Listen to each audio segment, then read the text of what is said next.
So ayan, what's up mga boss? Meron tayo ditong 7 inches na monitor mga boss, LED to mga boss. So pwede ito pang tricycle, pwede pang car, pwede gawing CCTV monitor. Basta may RCE out dito mga boss. Yan. Mamaya papakita ko sa iyo yung likod nito mga boss. Yan. Sa ngayon ito yung ginagamit ko sa ating mini video key machine. Ayan. So ito yung baling monitor yung ginagamit natin. Bali ito yung ating player, Platinum Reina 3C. Pwede ito pang business, pwede pang home. So kung gusto nito mga boss, check out ng mga boss. Ito sa likod mga boss. Ayan, ito yung likod niya. Yan. Ito yung wire niya. Yan. Ito yung power. May yung kulay red. Ito yung input.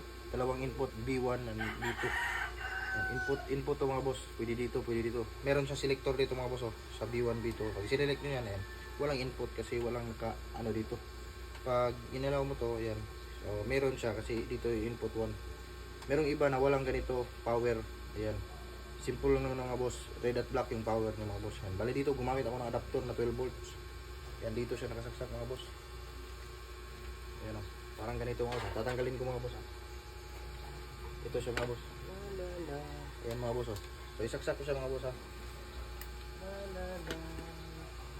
So ayan. Kung gusto nito mga boss, i-check out nyo na Stereo Basket mga boss. Sobrang tibay nito. Matagal na ito sa akin mga boss. Pero hanggang ngayon gumagana pa rin. Ayan. Thank you, bye bye and God bless.